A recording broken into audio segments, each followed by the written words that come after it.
Hello everyone. So continuing on continuity.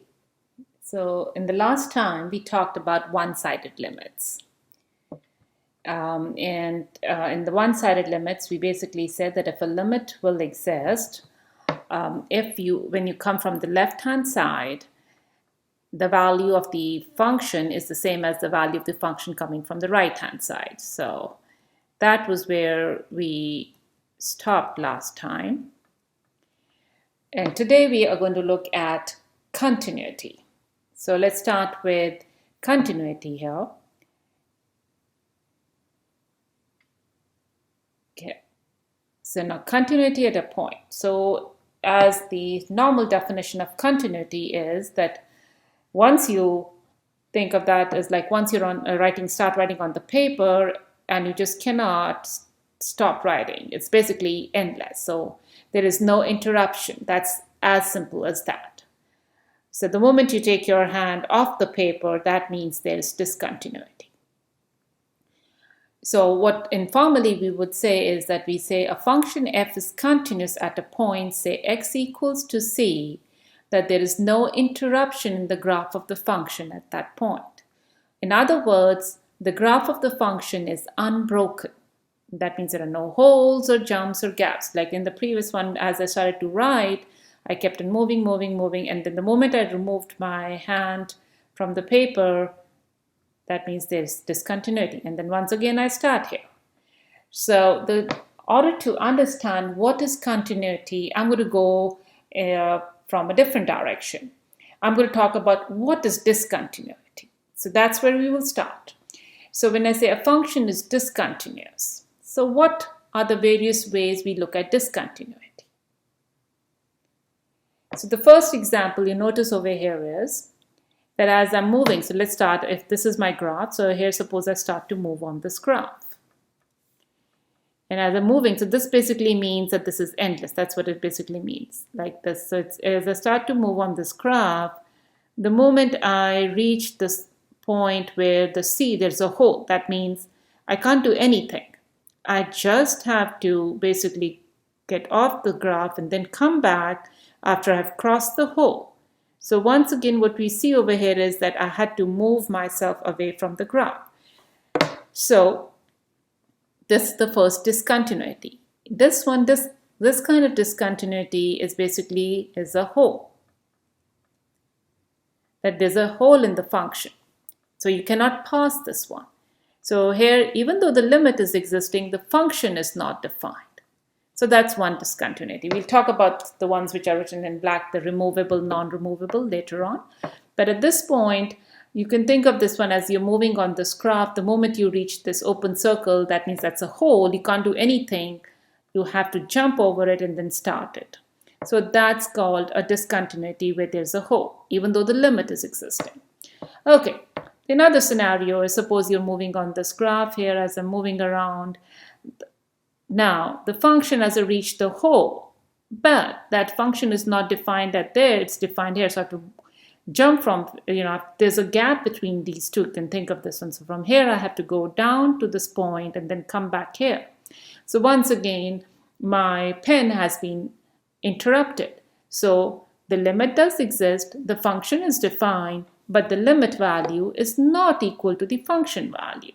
So this kind of a graph is called a graph which has a gap. Okay, now let's look at this one, the next kind of a graph. What is happening? So if I start to walk around on this graph, as I move up, up, up, up, what happens? I reach this point, a hole. Oh, great, I can't do anything. But the next point, the graph is that there's a big jump before I can start. So this is the scenario where there is a jump. Similarly, when we're looking at the graph from this side, so here's once again, I'm moving on the graph. As I move around, then I go down, once again a jump, and this is the one when a hole which is basically filled. That means I'm right. I can actually, the function is defined, and then I can go back down. Once again, these 2 points are discontinuous functions, but there are jumps over here. Here, in the first 2 instances, the limit was defined, but in the next 2 graphs, the limit does not exist. In the first one, the function is not defined. In the second one here in the jump scenario, the function is defined. So when I say the word DNE, I hope you guys remember it does not exist. So all these 4 graphs are basically discontinuous functions. But the first 2, the limit exists. So in the scenario where the limit is existing, we would call it removable discontinuity. And I'll define it in a proper form, in our definition later on. But in simple sense, I would say if you find that 2 functions, the limit exists, but the function is not defined, or the function is defined at a different value, those are discontinuous functions. Where the limit only is not existing, that means it is not only a discontinuity, but it is a non-removable discontinuity. That's the simplest way to remember discontinuous functions. Okay, so 3 categories happen in a discontinuous function. Either you can have a hole, or you can have a gap, or there will be a jump. So if there is a hole or a gap, that means we have a removable discontinuity. On the other hand, if there is a jump, in the back of your mind, mathematically means the limit is not existing. Think of that way. That means we have a non-removable discontinuity. Okay, so let's give it a proper definition. We say that a function has 2 types of discontinuity, a removable and a non-removable. Now, if a function has a discontinuity at x equals to c, and it can be made continuous by redefining that function, then we say c is said to be a removable discontinuity. In other words, let's come back over here. Notice if this hole, which was giving us a discontinuity, was filled up. So what would happen if I fill up this? Then there is no discontinuity. If I go on the graph, I keep on the graph itself, never come out of it. Similarly, in this gap scenario, the function was defined not where it should be, but it was another other way. If I redefine the function and this one function is defined and this fills up here. So basically you take this little dot and fill up the hole with it, and basically once again I'm redefining my function. So when you are able to redefine the function, and it is only possible when you have a hole or a gap, that means my limit is existing. That means I have a removable discontinuity, not limit existing. It's just said that. So that I have a removable discontinuity. Now, on the other hand, a function has a discontinuity, but I cannot redefine it and make it continuous. That means it is non-removable. The best way, guys, to remember, hey, there's a jump. The limit does not exist. Easy and straightforward to remember. Okay, so these were the 2 types of discontinuities. So let's look at these examples, and we are going to now look at every one and where it is discontinuous and what kind of discontinuity is it. So in the first graph, notice it's a straight line with a little hole at -1. So clearly, this is a graph which is discontinuous. We all agree, and it is discontinuous at, so it is discontinuous at x equals -1. Now it is only a simple hole. We can redefine it. So this kind of a graph, we can easily see the limit is existing also, and it is only having a hole. So this is called a removable discontinuity. Okay, now let's look at the next one. The next graph, notice it is a parabola, which is a squaring function. Once again, the function is defined everywhere, but at the point 1, there is a hole. And at the same time, the function is defined. So here, the function is discontinuous at x equals 1. And because this is a gap, now remember this one is a hole, this one is a gap. So that means I have here again a removable discontinuity. Okay, now let's look at the next graph. The third graph here, this is a graph where we have 2 straight lines, going in different directions, but at 2, what happens? At 2, notice there is a big jump. So this is a graph where there is a jump. And this discontinuity happens at what point? at x equals 2, and it is a jump. Remember, there the limit is not existing. So this is a non-removable discontinuity. Okay, next, the last graph, there are 2 points of discontinuity. One is happening at -3, notice here, and the other is happening at 2. So, when it is discontinuous at x equals -3, now this one, notice there is a jump. So at this point, there is a jump. So this is non-removable discontinuity at x equals -3. But at x equals 2, what do you notice? This is a gap. So this one is a removable discontinuity. So here, a gap. So in one example, the fourth one here, we have a jump and a gap at one go. Okay, so this was a discontinuous. And as I said, in order to define what is a continuous, we have to know what is discontinuous. So what we noticed was that if there was a whole means that the function is undefined. That's the meaning of it. Now, let me go back to the example we had previous where I showed you here. Okay, so I'm going to use this to make sure what can be a continuous function. So here what happened? The function was not defined. Remember, the function is not defined. So let me remove this. So the function is not defined. That's why there is discontinuity. So that means for continuous, the function has to be defined. So the opposite of discontinuity. This one, the function was defined, the limit was existing, but the limit value and the function value were not the same. So that means you have to have the limit to be existing as well as the limit value should equal the function value at that point. And this basically means that the limit has to exist. So what we have learned is the opposite of discontinuity, that there should be no hole, there should be no jumps, and there should be no gaps. You take the opposite of these no holes, no gaps, and no jumps, you get a continuous function. So let's go ahead and see what the proper definition says. So it says a function f is continuous at a point when the 3 conditions are met. Function is defined. That means no holes. The limit exists. That means no jumps. And this one means the limit exists and is equal to the function value. So that's basically the left-hand limit equals the right-hand limit equals the function value at that point.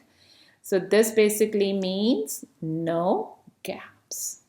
So when we say a function is continuous, in a mathematical manner, we say that the function is defined, the limit is existing, the limit value is the same as the function value at the point x equals c. Now that was only for a point. We can define it on the whole open interval. A function is continuous on an open interval when the function is continuous every point in that interval. Now we have functions which are continuous everywhere. Now this is a function, we say a function is continuous everywhere whenever the function is continuous on the entire real line.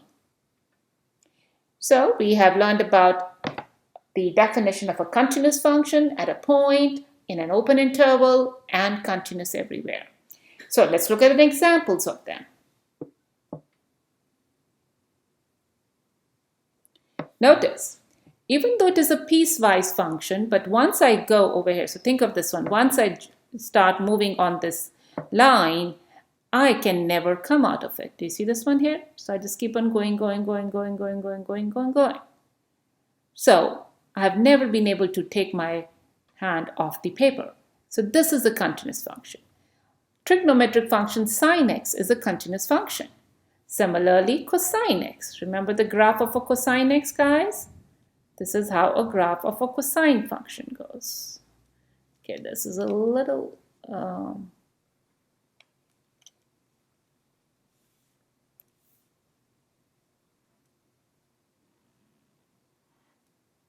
That's how a cosine graph goes.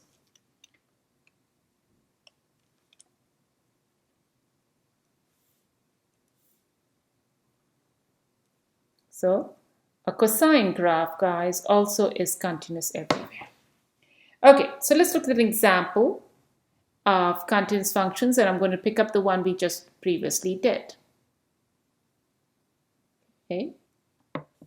For this one, this function is continuous everywhere except at -1. So what we say? Function is continuous. It is now either you can write it is continuous everywhere except at x equals -1. So that's one way of saying it. Or you can write it as r, that is the whole real line, minus -1. You can write like this, whichever way you're comfortable. It is continuous everywhere. That means the whole real line except at -1. Now, let's look at this one. Again, this one is continuous everywhere except at x equals 1. Now, similarly, this one, the third graph, is continuous everywhere except at x equals 2. Now, the fourth graph, there are two discontinuities, remember? Everywhere else it is continuous. So if you see a graph, that means it is continuous. It keeps on going down, up, up, up, up. This on the right-hand side goes down, down, down. That's what it simply means. So here, it is continuous everywhere except at x equals -3 and 2. Now, if you want to write it down, it can be r minus -3 and 2. All right, like this also. Okay, we talked about continuous everywhere. So let's see what examples are there which is continuous functions everywhere. So all polynomial functions, guys, are continuous everywhere in their domains. Rather, the polynomials, this is continuous everywhere. That means all the R. The rational functions, they're continuous everywhere provided my qx is non-zero. Radical functions, again, they're continuous everywhere provided the domains are satisfied. For example, if I say square root x, then what is this? It is continuous everywhere because remember, it cannot take any negative numbers. So it is continuous for, because that's why I wrote the word domain. This one has no problem. This has no problem. You know, you're not looking at qx here. But radicals, you have to be careful. If it is all, radical roots with even, even integers here, square root x stuff, you cannot take negative numbers because that won't be in the domain. So it is continuous. Okay, guys, I am having issues with here. So I'm just going to write the abbreviation. Okay, so it's continuous everywhere. You can write like this in the domain of the function. What's the domain of this function?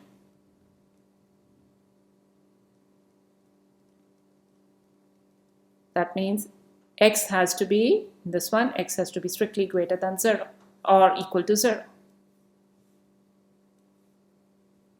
So basically, continuous, you can write it like this one. You can write this as the same as saying continuous for all non-negative integers. That basically means x greater than or equal to 0. Okay, now let's talk about trigonometric functions. Now, trigonometric functions, the sine and cosine, if you remember the domain is for both of them, it's all reals. Whereas tangent, secant, cotangent, and cosecant, they are continuous only in their domains. Because remember, the tangent function, if you remember the tangent function, it has vertical asymptotes. And we're going to talk about them also. At minus pi halves, and then goes on to. Okay, Now, we are going to look at some of the properties.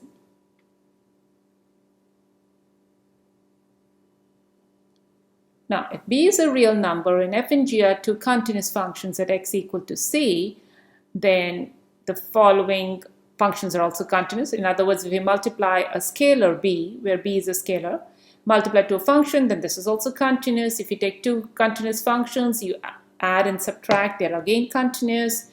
You take the product of those two functions, again they're continuous. And f quotient is continuous provided at the point where you're looking at the continuity, g of c is non-zero. Examples are x plus sine x. This function, this is continuous everywhere provided your x, 3x squared minus 5 should not be equal to 0. Similarly, your function x plus 2 over cosine x, it is continuous everywhere provided your cosine x function is not 0 at certain points. So that's how you look at the continuity of the functions. Okay, so the next one is these examples. It is based upon what we had the properties on. So this function clearly is a polynomial. So what we said, every polynomial function is continuous everywhere. So what is the continuity? This function is continuous everywhere. Now, if you do not want to write it down, the continuity is simply R. Now, let's look at this next function, x squared minus 1 over x plus 1. Notice this function has a problem at minus 1. Otherwise, it is continuous everywhere, isn't it? So, how do we write this one? This is R minus minus 1. Now, let's look at square root of x. Now, square root of x, we just saw that this is going to be continuous everywhere except if my x is not a negative number. So, this can be all, it is continuous where the answer is all non-negative numbers. Now, cube root of x, it has no problem. It can take negative numbers too. So, for this, the continuity is everywhere. That's a whole real line. What about the cosine function? The cosine function is continuous everywhere too. The whole real line. Okay, so as we talked about discontinuous functions, remember to define a continuous function. So let's talk about these functions here. We would like to find any discontinuities of the function and label whether it is removable or non-removable. Now remember that we have done looking at the graphs whether it's removable or non-removable. So over here, I'm going to show you a little hints of to do it. Now, notice the first function. Let's start with an example. This one is clearly a polynomial. It's continuous everywhere. So there's going to be no discontinuity. So here you say no discontinuity.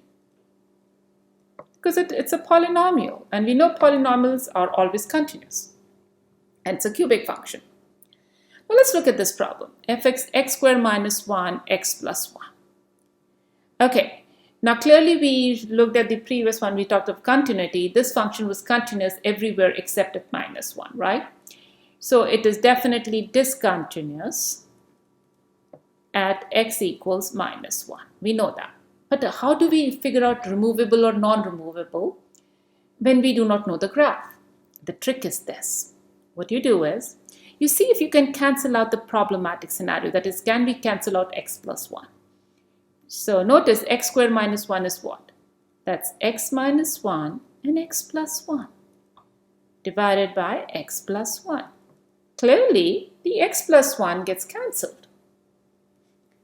So what are we actually left with? An x minus 1. So whenever you're given a problem and you're given only an equation and you have to figure out removable or non-removable, notice one thing. If you're able to remove the problem, the denominator, and there is no problem later on. In other words, if you can cancel out that variable, that expression, sorry, that means this is a removable discontinuity.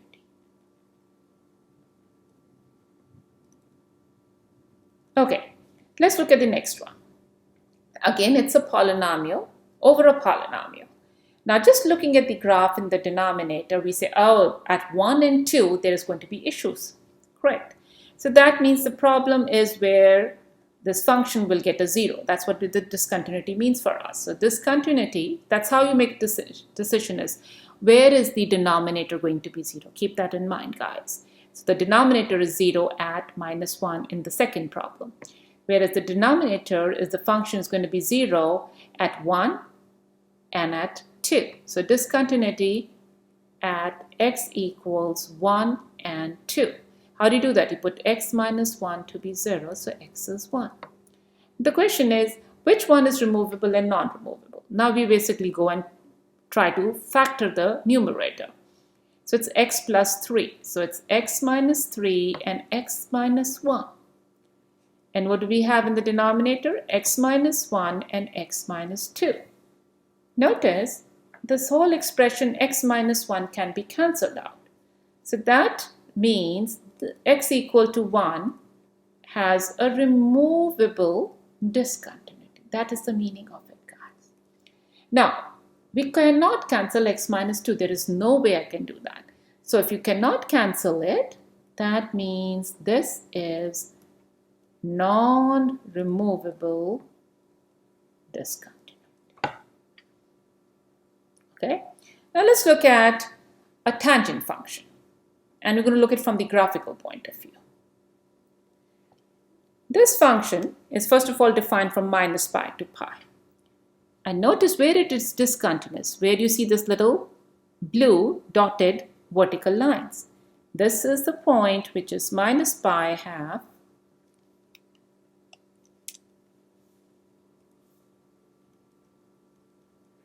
and this point is pi half. So this function in this interval minus pi to pi, so it is discontinuous at x equals plus minus pi halves. Okay, so clearly if you see vertical dotted lines, which basically means a vertical asymptote, if you remember from your pre-calculus classes or algebra classes, so that's where, that means the graph can never cross that. That's the meaning of that. And that means it's also a point of discontinuity for us. Now let's look at a greatest integer function. I will explain to you the greatest integer function later on in detail, but at this point we're just looking at the graph of the greatest integer function, and we like to know where it is discontinuous. Notice where the discontinuity is happening. At every integer point, what is going on? We see a jump. Do you see that here? A jump is happening here.